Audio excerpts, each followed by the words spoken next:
So while these books are from Amazon, it's not an unboxing because for some stupid reason, 4 books just had to come in 3 boxes, even though they're all pretty small. Like none of them are over like 250 pages. In fact, 3 of the 4 are like small ass volumes, like 6 issues in the book, those kinds of things.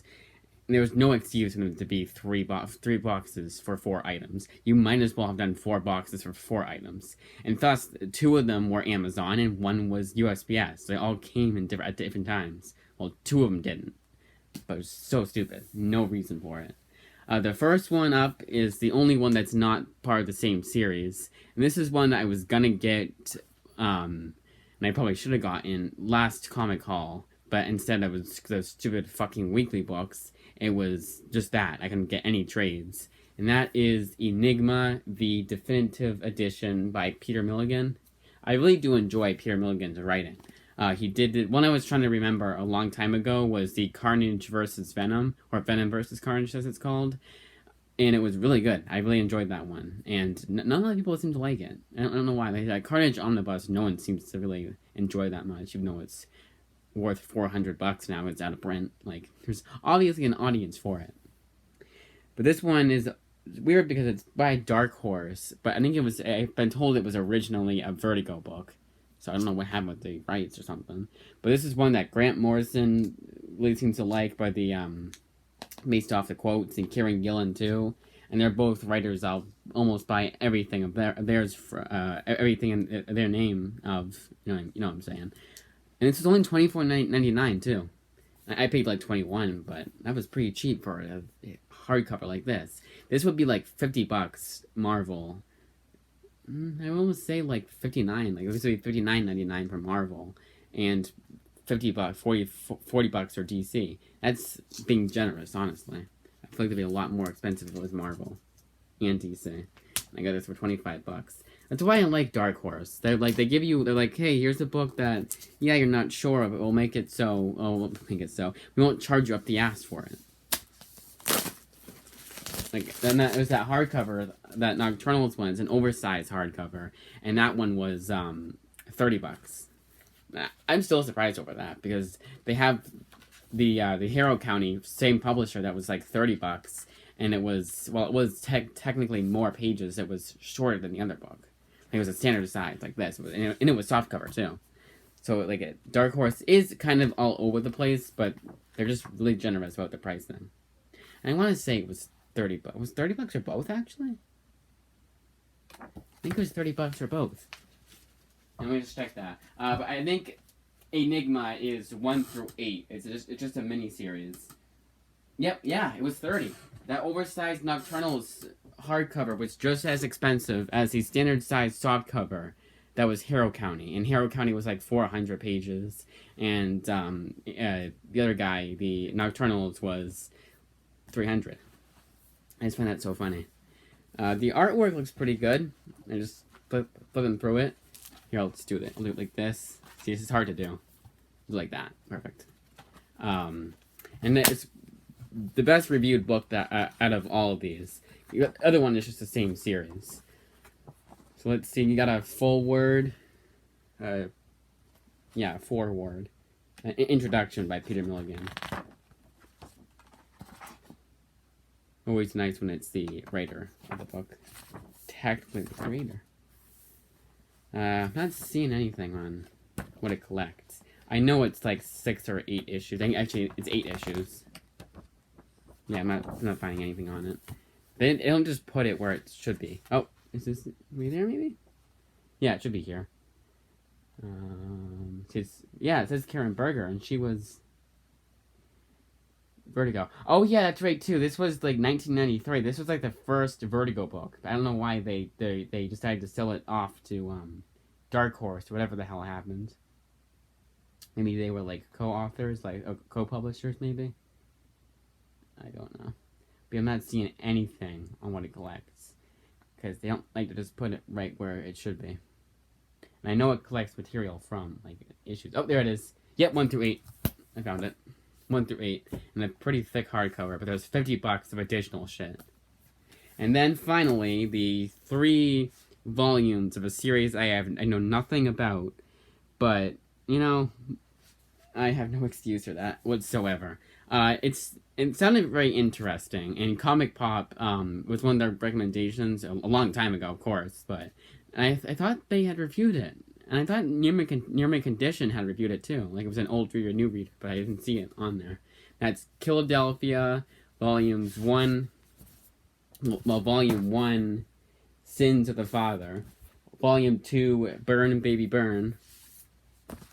And Volume 3, Home is Where the Hatred Is. And also, all these books came in perfect condition. Almost perfect condition. There was a little itty bitty...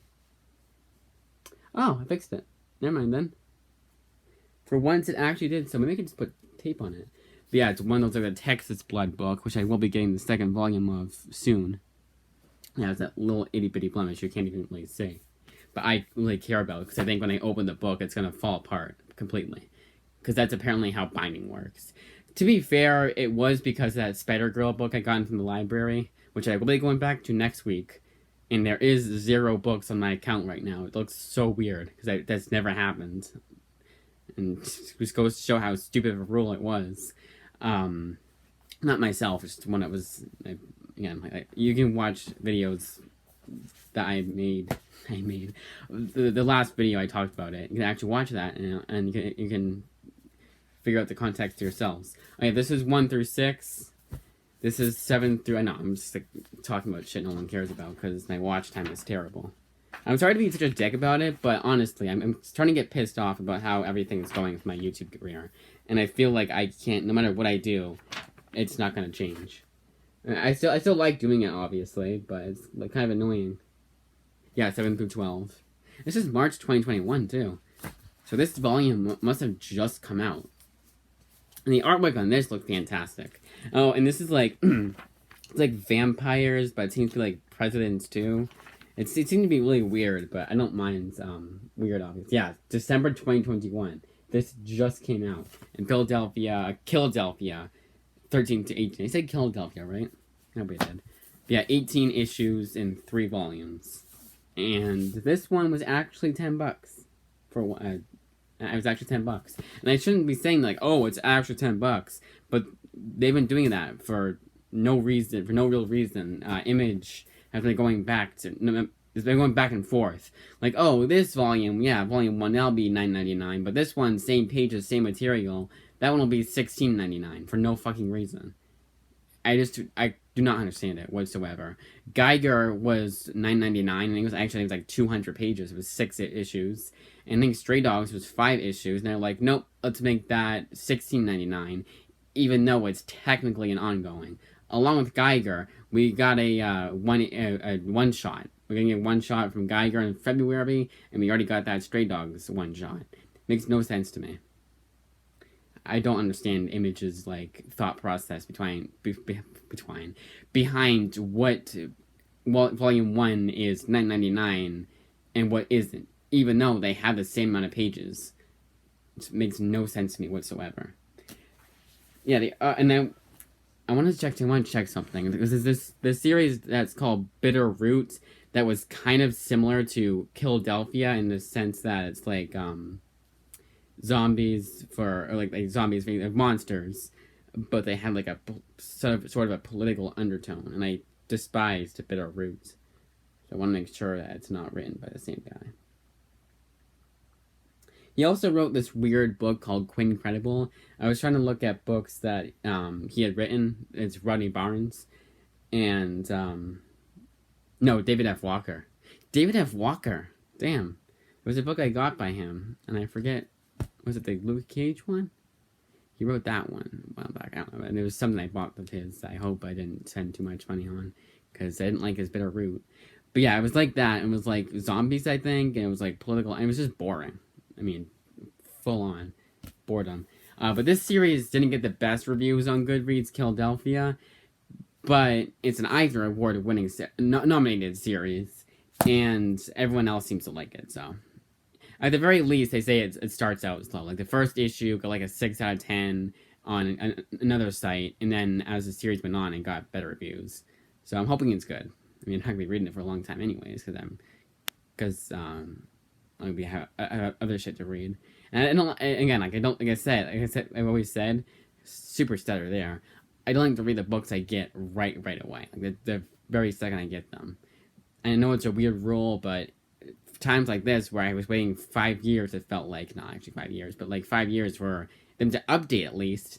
Like, I didn't even think I was going to get it today. I thought I was going to have to wait another day because at 9 o'clock, the latest this has shipped. I think it was Philadelphia Book 1 that took forever to know. It was Volume 3. Volume 1, it was fine. Yeah, it was weird. Two of the Philadelphia. So let's say I'm super stutter. It was a super stutter. I don't know why I get so stuttery. But Volume 3 and Volume 1 were in two different packages, and Volume 2 and Enigma were in one package. There was no excuse as to why they couldn't put all four in one box.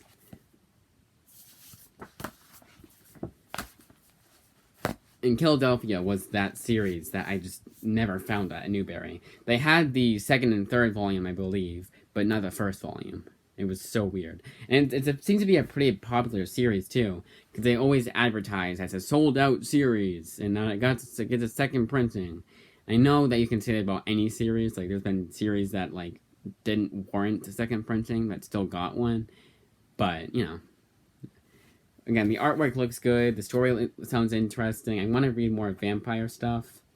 It seems to be a lot more wordy than the other one I was flipping through. It's the artist that did Spawn, too. Well, it doesn't look exactly like Spawn. It looks different. No, not Todd McFarlane. Because it wasn't Ben. No, it's not him. It's the other guy. It's, Jason Sean Alexander, I believe, is he was like a co-creator? No, it wasn't a co-creator. He drew some issues of Spawn. But I don't know why they did that, because they said that because more people remember Todd McFarlane as the artist of Spawn, and